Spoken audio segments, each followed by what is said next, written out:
Welcome back to the channel, everybody. I'm Trent Well-Don with Well-Done Tanks, and tonight we're talking more live foods that you can use for your aquarium. On this channel, we've done things like showing you how to hatch baby brine shrimp, which is my personal favorite because I honestly think it is one of the easiest because you got to do it every day. And that's weird because that's the easiest, but it's a repetition thing. We've also done micro worms, which is a set it and forget it food, but if you forget it too long, they go rancid on you, can no longer use them. And I will link videos to both of those in the cards, possibly the description as well, so make sure to check those out. But tonight, I'm gonna show you is probably the easiest live food to use for your aquarium. The hardest part is finding a starter culture, but thanks to places like Aquavid, you can typically find them pretty easily. The day I'm filming this, I was able to go to my local club's fish auction. It's the first one we've had in a long time, so it was really nice to be back there. And one of the things that came up for auction was a big starter culture of vinegar eels. Now, vinegar eels are a microscopic, honestly, little worm that is perfect for feeding your smaller fish. This is a fantastic starter food for a lot of fry, especially things like rainbow fish, rice fish, egg-laying fish that come to fry come out super tiny. And these are honestly one of the easiest things to culture and one of the easiest things to harvest. So I was very fortunate this came up, and this is a pretty decent starter culture. So I'm actually going to split this into two cultures to make sure that I have a culture that I'm pulling from, but then a backup one just in case one crashes. Now, to get this started, you can start a culture for under $10, and that's depending on where you're able to find your culture. Now, I say under $10 because a lot of times you can find from a local hobbyist a small starter culture. I think I paid $10 for this from my local auction today, and I was okay with that. But the other materials you're going to need is where you can actually start this under $10. So to get this started, you are going to need some apple cider vinegar. Now, this is your main ingredient to this, and any will do. It does not need to be organic. It does not need to be anything fancy. Find the cheapest apple cider that you can. I think they're even, I don't know, it may be all natural anyway, so you can even use the bottle this comes in to start your culture, and then later on in this video, I will show you how to harvest them and what type of bottle I recommend there. But to actually have a culture, apple cider vinegar, we're gonna actually reuse the bottle. And then to start my second culture, I have actually the same exact bottle. I just took the label off so I can show you what's going on with it, empty, ready to go. And then you simply need an apple. Now, any apple will do. It does not have to be a fancy one again. So literally, just one apple is gonna do. And if you're starting numerous cultures, you may need a couple different apples. So let's go ahead and cut this apple up, and then we're gonna go ahead and get started making these cultures.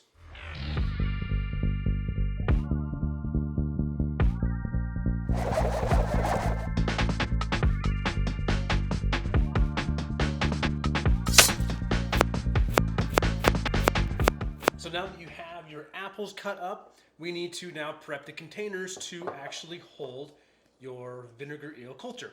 So I'm going to take some apple cider from the main bottle and pour about half of it over into the other bottle. Highly recommend using a funnel for this process.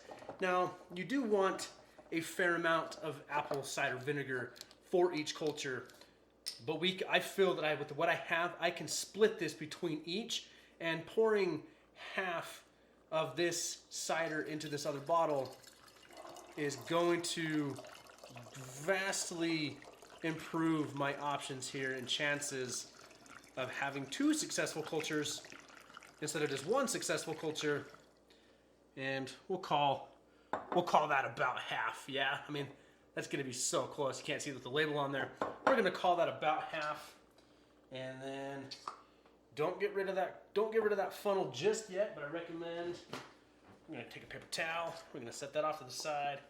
Because now what we need to do is we actually need to put in the apple slices into each of these bottles. Now, the reason we're using apple slices is that apple is going to be what the food source is for these vinegar eels. So as the apples break down in the vinegar, the eels are gonna feed off of that and continually reproduce. So with the apple slices we cut, we just need to make sure that they are small enough to actually fit through the bottle, the opening, the neck opening of whatever container you're using this in. Now, bottles are the most common for this because they're, like I say, you can literally use the same apple cider vinegar bottle you've been using. So we are going to use this entire apple and split it between the two cultures, and you may have to cut some of it down. So it's that simple, guys. This is what I say. You can literally start these cultures minus the starter culture for under $10. So we're just gonna split these apples up here real quick, and then we will split our culture. So now you may be thinking to yourself that that's a lot of apple in this one container, right? And how is that too much? We gotta remember, these are our main cultures. These are not the cultures we're necessarily gonna be pulling and feeding from. One of them will be. We'll definitely show you that here towards the end of this video after I let these sit for a few days and repurpose for a few days.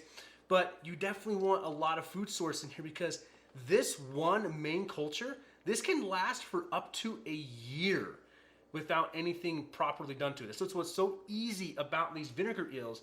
It does not require you to break these apart every month. It does not require you to do this every day. That's why this is the easiest food to do. We can have a culture that we start to feed from, and then a second culture that literally is a backup culture. And then here in a couple weeks, I could split these two again and have even more cultures, right? So it's how simple and easy these are to make. Look at that, right in my kitchen. We're making fish food. It's super easy and very nutritious. So now that we have the two the host bottles set to go here, we now need to get the actual culture moved over to each one. So again, we are going to be using a funnel, and we're gonna take this culture, probably try and hold it on an angle here, cut off a corner of the bag, and then we're going to dump it, try and half it between each bottle. So let's see if we can't do this here. Take some scissors, cut that corner off. So we need somewhere to dump this from, and then try not to spill it everywhere, because this is apple cider vinegar, so it's definitely gonna stink. All right, so now we need to just pour it in to each bottle, trying to half it.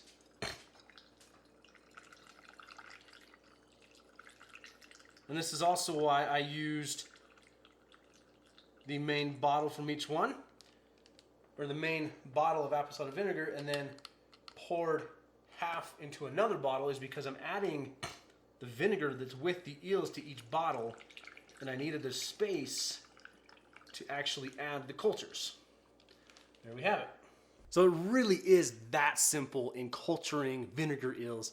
And now that we have this culture set up here full of the vinegar eels, we're literally just gonna put the lid right back on the bottle, so we don't lose anything here. And these can live for up to a year in this culture with no heat and no light. So if you've got a spot in your fish room, in your office, in a bedroom where this isn't gonna stink, because it shouldn't stink, right? We have this seal, we have the lid on there. You can poke a hole in the top if you absolutely feel like it's necessary. You can just set this aside. Just forget about this and come back, and I will teach you how to harvest this here. But this really is the easiest culture I've ever done. Now, I still like baby brine shrimp for the ease of I set it every day. But if you want something that you set once and forget about, it highly is here the vinegar eels. So let me go ahead and let these sit for a couple days. We'll do a time jump, come back to here, and I will actually teach you how to harvest these out of these bottles and the best way I have found to harvest these, and we'll actually show the footage of feeding some fish. All right, so we just transferred a colony, a batch, whatever you want to call it, I don't know what to call this thing, of the vinegar eels into this fancy wine bottle that we found at the store. Honestly, way too fancy for what we're using it for, but that's fine. So redid the apples, poured in the culture, vinegar eel culture. Did new apples, put the eels in. Then we put in a small piece of polyfill. And this is just the stuff that you can get at Walmart for super cheap. And then on top of that, we put clean, clear tap water. So what is happening is the vinegar eels are racing to the top to get air. and they have to go through the polyfill and then up into the clear water where now I can see them. Now, I may have made the mistake and told you that eels, you can seal the top off with no problem. You do need to leave that open, but you can use things like a paper towel or a rubber band to stop any pests from getting in, but allows oxygen and air to flow through your culture. So now that we can see all of these right here at the very top, we will use a pipette. You can go in and just suck these out and then go feed them to your fish. So that was definitely a new experience for me. I've never done the vinegar eel culture before, so this is something new, something kind of fun to try. First time feeding this too, so it's really interesting to see, these little wiggly eels ready to go feed. And the fun fact is, the time I'm finishing up this video, we just had our first spawn of calico convict cichlids, so it's a perfect time to go try out these eels. So tiny, tiny live food. So if you let me know down in the comment section below what live cultures you like to use in your fish rooms, because I'm always interested in trying new things. There's so many odd things we can use to feed our fish. So guys, if you like this video, if you found it informative, hit the thumbs up, hit the subscribe button. We'll see you guys in the next one.